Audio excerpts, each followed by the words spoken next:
Okay. So sa video ito, ituturo ko sa inyo mga kaibigan kung paano magpalit ng ink system, no, ng ink tank ng inyong Epson L3110 or Epson L3210. Okay, simulan na natin. Second hand lang din yung ilalagay natin mga kaibigan, pero ito kasi na-tested na lahat, no? So papalitan natin. So this video is how to replace ink tank, ink system ng inyong Epson L3110, L3210. Let's do this. Okay, so ito yung ipapalit natin mga kaibigan. From a working unit to, no? Tinanggal lang natin. So dito muna, tanggalin lang muna natin to.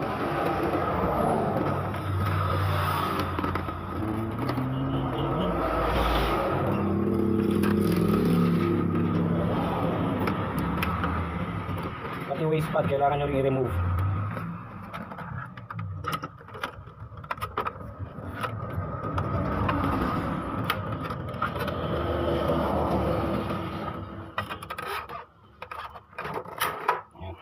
Tanggalin lang muna natin itong sidings nya. Uy, nakalimutan ko yung waste pad.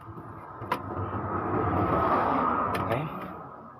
And after that, dito i-urong lang muna natin. Move natin yung gear.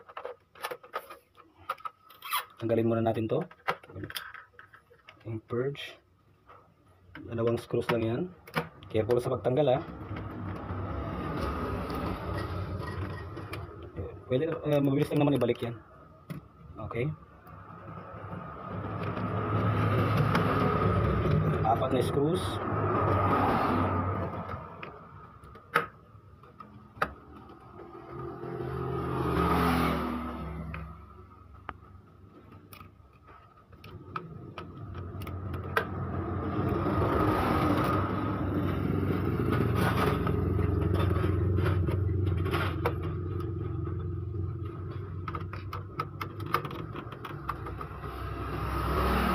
Tanggalin natin, nakalimutan pala natin tanggalin to.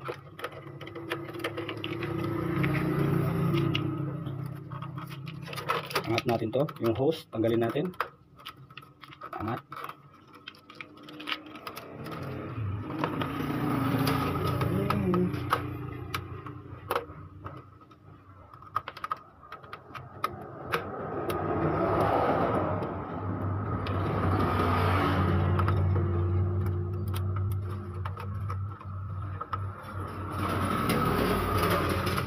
Oops, masyadong malalim.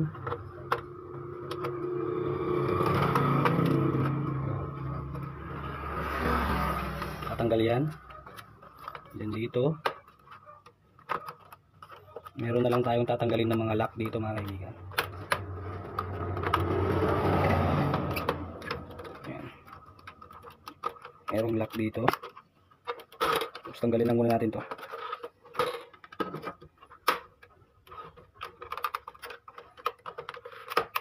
Ayun, ito. Angat natin. Then lock. Yun. Hila. Yun. Hindi kasi working to mga kaibigan eh. So, tanggal na natin siya. Palitan natin ng bago. Nagtatagas eh.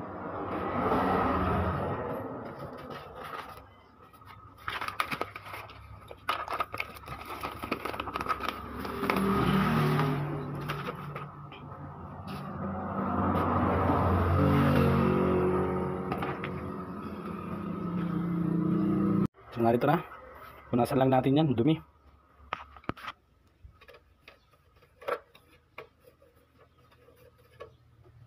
And then i-align lang natin sa kung saan natin tinanggal yung mga screws kanina.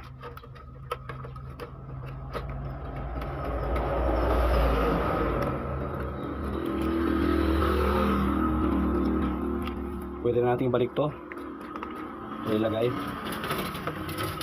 black, yellow, magenta, cyan. Okay. Yan, merong lock dito eh, yan oh.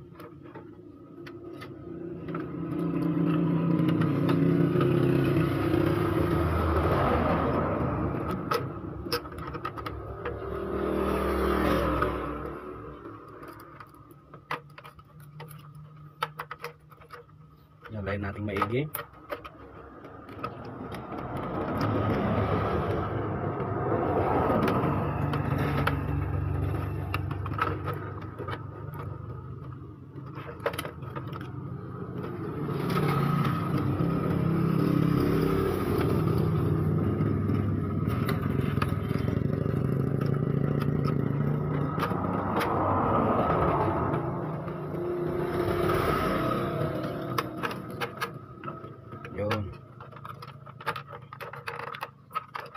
matter of pasensya ang kailangan.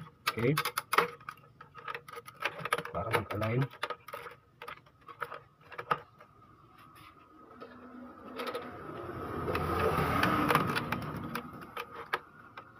Yan.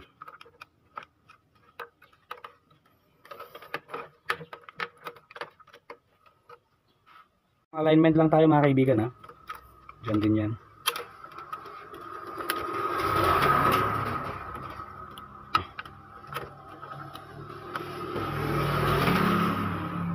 Ayan.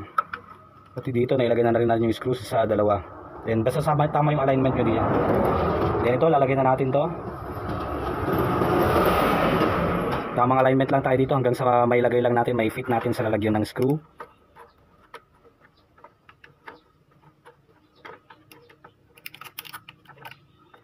Extra careful lang kayo sa part nito.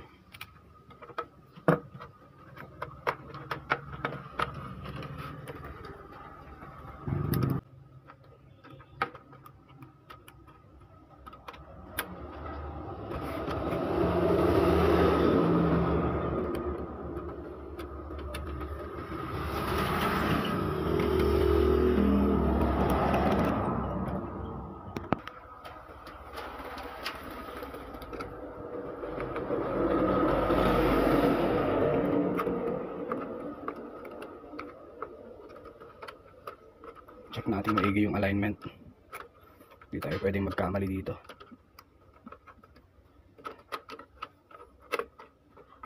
Yung chair.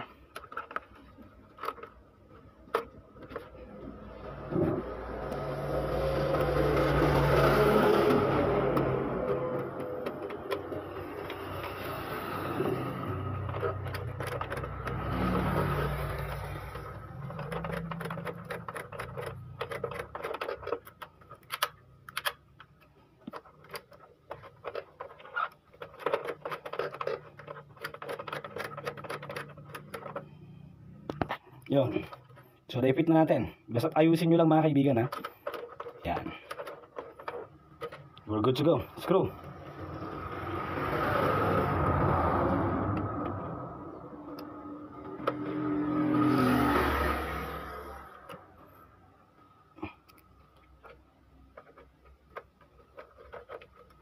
Okay. Finally, ink system replacement. Done. Whew. Fit na natin to.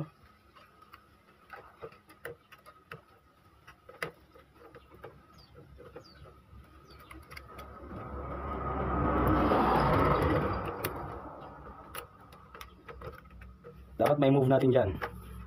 Tapos mag-lock dito kapag move natin yung shear. Yan. Nice one. Okay. Ink system replacement. Done. Testing, all yours na. Hindi basta-basta magpalit ng ganito mga kaibigan, ha. I-check nyo maigi. Baka mamaya hindi ito yung problema. Lalo't mahal pa naman yan. Dito lang muna. Maraming salamat sa inyong panonood at huwag niyo pong kakalimutang mag-subscribe.